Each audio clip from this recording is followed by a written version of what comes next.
Hello, everyone, and a good morning to you, a good afternoon. And thanks for joining the video sessions on design challenges and how to secure low compute, low power IoT sensors and endpoint devices. My name is François Lee. I'm the founder and CEO of IoT Live. We are a company based in Palo Alto, California, and we specialize in IoT security. More specifically, IoT security for low complexity sensors and endpoint devices. Throughout these video sessions, you'll hear me talk about so-called low complexity endpoint devices. And what I mean by that, all those endpoints, sensors, actuators, etc., that have very low compute power, low battery power, typically wirelessly connected to gateways. They're fairly low end, and the session is about how to secure those low end endpoint devices. So if you're interested in this topic, you're in the right session. So let me get started with the first slide, which is on the IoT market, sorry, and why it's important to look at securing the endpoint devices. I think that you've seen these numbers before. Gartner Research estimates that there will be about 20.4 billion devices, IoT devices, by 2020, which is just around the corner. And the point I'm making here is that a very large majority of those IoT devices will be so-called low complexity endpoints. They are autonomous, low compute, low power sensors and endpoint devices, and they're typically powered by batteries. The second fact that I'd like to point out is that real-time IoT data will be the fastest growing segment of the IoT market, representing almost 25% of all the data generated throughout the world at one point in time, according to IDC, and that would be about 2025. So the data captured by those endpoint devices are moving from being just business critical, i.e., useful to make business decisions, to being more life critical. In fact, they're going to be vital in our daily lives. You're going to be capturing all kinds of data which will be fed into cognitive systems, which will then make decisions based on artificial intelligence, machine learning, etc. And so there will not be any human in the middle, like in the past. So the data and the accuracy of the data will be quite important because decisions are being made based on those data. The other statistics that I would like to point out is that 90% of all the data being generated by 2025, according to IDCs, will need to be secured or have some kind of security, but only 49%, almost 50% of all the critical data will be secure. So there's going to be a big gap between the data that needs to be secure and the data that's being secured. The topic here is about the IoT real-time data and the need to secure those data coming from the endpoints. And we believe that extending security to these endpoints is a necessity. Moving to the next slide, we believe that it's not only a market necessity, but also a design challenge. Survey after survey, people have been telling companies and analysts that IoT security is, if not the #1 concern, actually in the top concern among all the concerns about implementing IoT in the company. So here is one of the many research or surveys that have been done. IoT security is the main concern. About 60% of the people say this is the top concern. And then what you see on the right side of the slide is that it's not only IoT security that's a major concern, but you're starting to see that endpoint is also a main concern. Not just endpoint security, is management of endpoints, authentication of endpoints, etc. So you will see that slowly coming up as a main concern. So what do we mean by low complexity IoT sensors and endpoint devices? As I mentioned before, these are the endpoints that have very limited compute power, battery power. They also have limited headroom. What I mean by headroom is the space that's left in the MPUs or MCUs for someone to add another piece of software in the processor. Typically, they've been designed to be maxed out, so they have very, very limited headroom.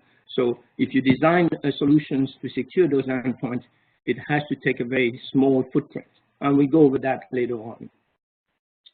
Obviously, low cost is a basic decision criteria. All those devices are fairly low cost. They're not only low complexity, but low cost. Because of cost constraints, hardware redesign or adding a new security chipset is typically not an option. That would add too much cost to those low-end sensors and endpoint devices. Keep in mind that, that the cost of those devices are typically less than $10. We're not talking about, very sophisticated endpoint devices, the Alexas, the Nest, and so on. We're talking about, sensors, actuators, low-end IoT devices. The other things that you need to keep in mind is that changing the existing network or cloud infrastructure, i.e., changing the IP routing scheme, for example, or the security scheme, changing the firewall implementation, etc., is not very practical. Customers will be very reluctant to do such changes. So we have to live with what's already in place.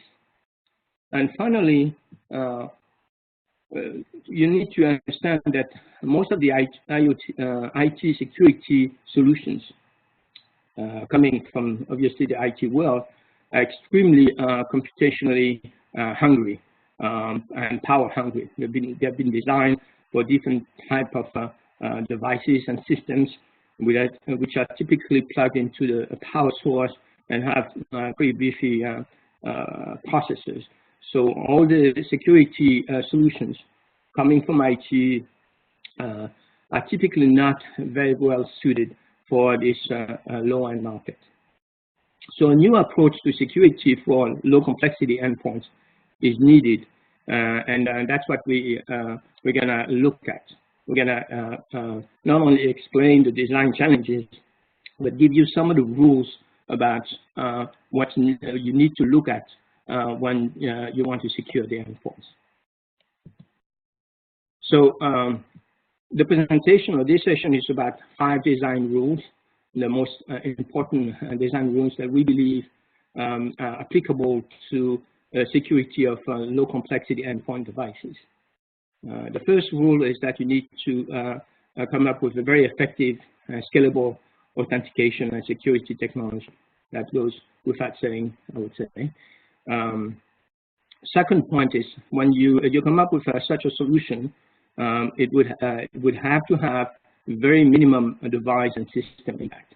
In fact, almost no system impact or device impact as possible, just because of the cost constraint and many other constraints that I explained before.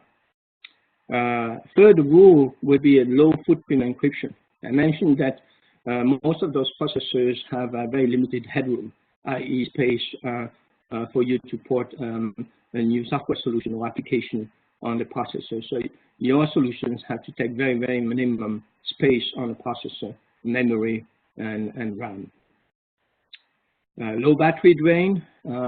Since those sensors and endpoint devices are powered by batteries, and batteries have limited capacity and a finite lifetime, you need to make sure that the solution that you look at will have very, very minimum battery drain and very minimum power consumption.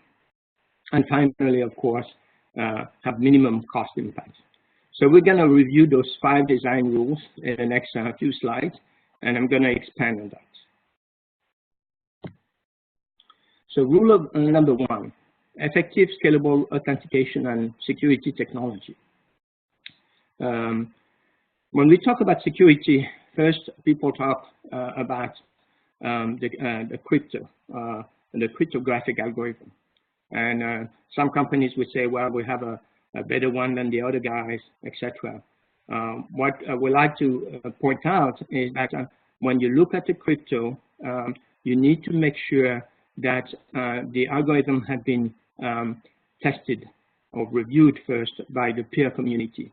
There's a crypto community out there, and every crypto is typically put there for them to review, test, analyze, and come back with ways to improve on that crypto. In fact, it's a community of people who are very good at hacking cryptos.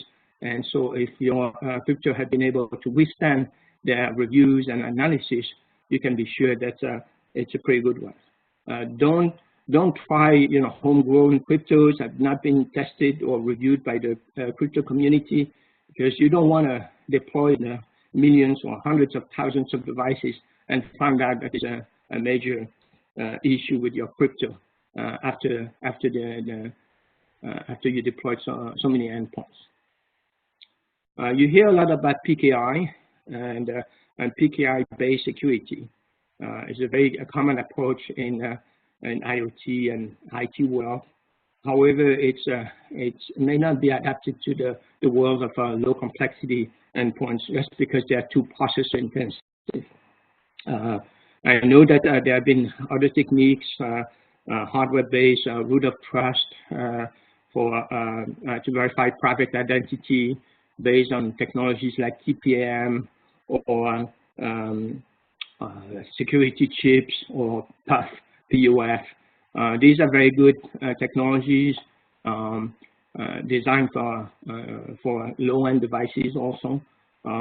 They don't address the issue of power drain, though, because the number of messages that they're sending back and forth and so on is still pretty high. And every time you send a message, of course, you're draining the battery because you're using the RF there.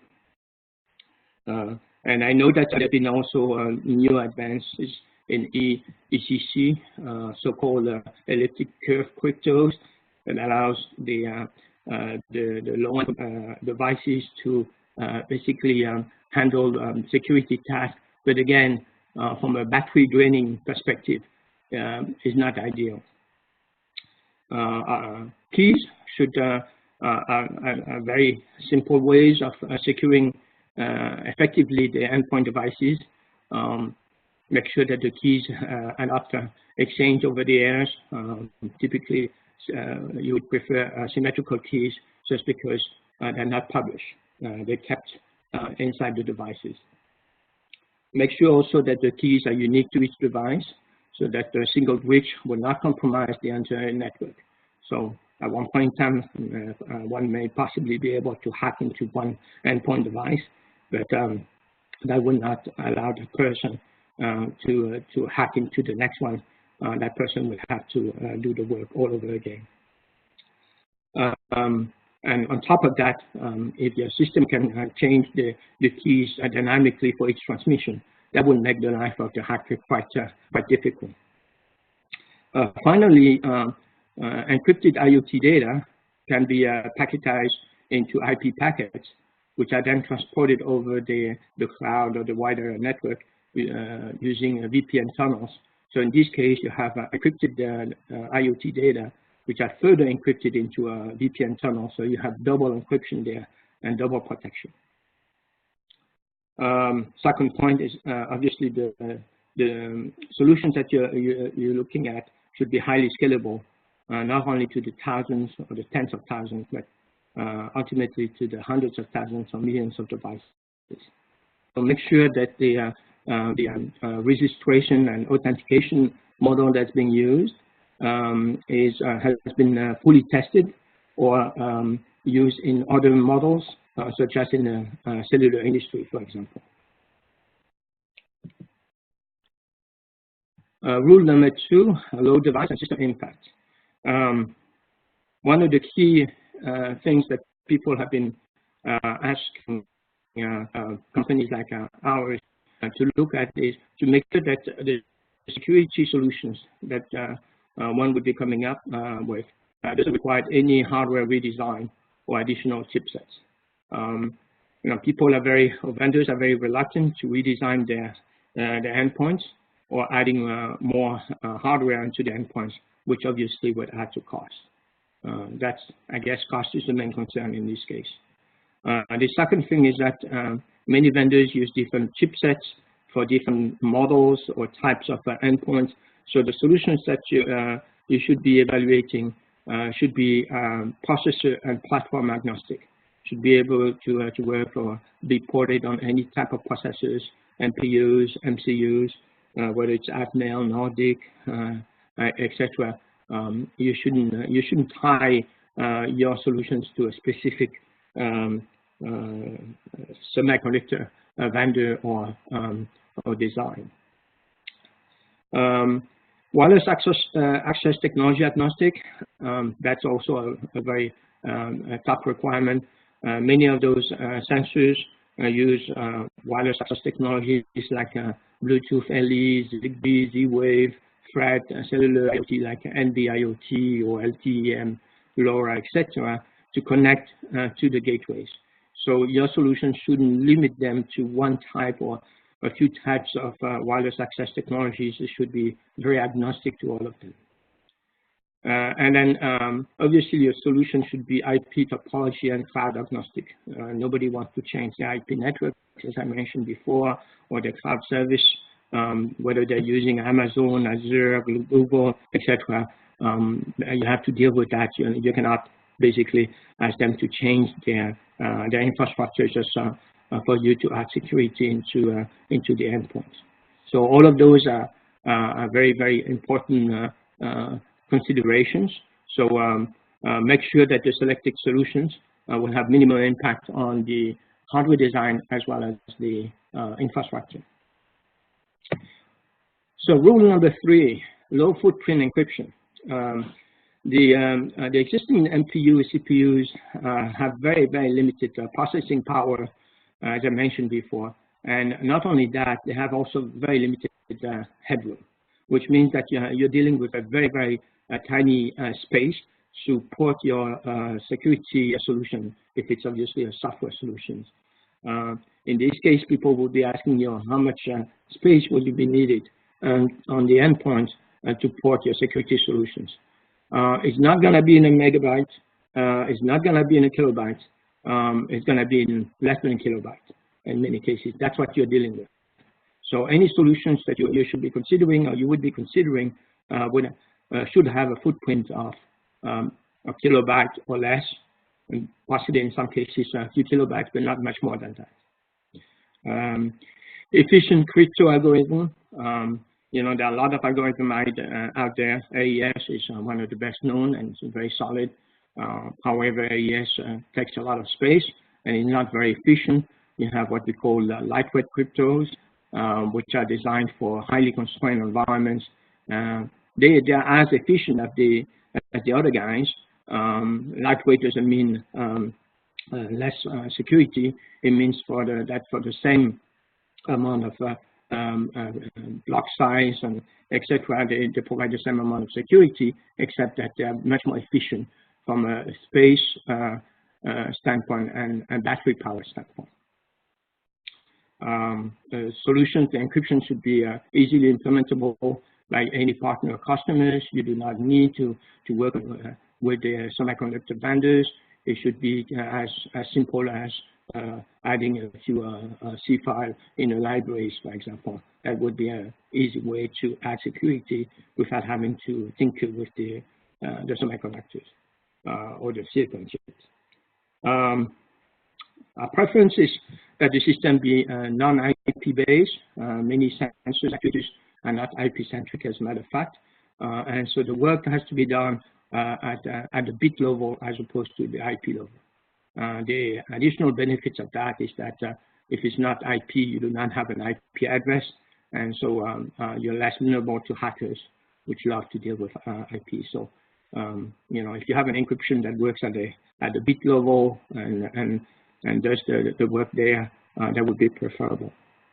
And finally, implementation should allow customers to add their own ways of setting preferences and working on the security settings. The key point, the tagline there is making sure that the security solution has been optimized for highly constrained environments. And that's the key message that I would like to pass to you. Rule number 4, I guess this one is one of the most important ones also, is low battery drain. Battery consumption or power consumption is a key factor in looking at anything on endpoint devices. So people would ask you how much battery, how much power do you need, and those batteries are typically designed to last for 10 years or more in the field. So they don't want to reduce the battery life, and so you want to design a security solution that has very minimum power consumption. One of the way of doing that is to eliminate as much as possible what we call multiple message exchanges. If you look at a protocol like SSL, you'll see that you need to exchange something like 27 different messages with endpoints to authenticate the endpoints. And so you don't want to do that because RF is the largest power drain, if you want. So you want to reduce the number of times the endpoints is communicating with the gateway. Design the protocols to reduce what we call protocol shottiness to a bare minimum. Once the endpoint has been authenticated and registered, there is no need normally to ask every time you want to make a transmission if the endpoint is a valid endpoint. So make sure that you reduce the message exchange to a minimum. You also there are other ways of reducing power consumption, frequencies of messages, even length of messages, etc. So all of that are power drains, including, by the way, constant security updates. If you have to do a security update, keep it to a minimum. Don't ask the endpoints to update the software to, every few months, because that would drain the battery very, very quickly. In fact, try to minimize that or put a very minimum intelligence at the endpoint so that you don't need to do the security updates all the time. It's set, and then unless you need to change the cryptos or things like that, the rest should be pretty much set and fixed. Rule number 5, and that's the last rule, is low cost. So we talked about cost impact on the IoT device. Try to make sure that you have very, very minimal impact on the cost of the device. Be aware that obviously sensor vendors, etc., they're typically counting cost not in terms of dollars or even cents, but in fractional cents. In fact, this market would not exist if it was not for the low cost of those devices.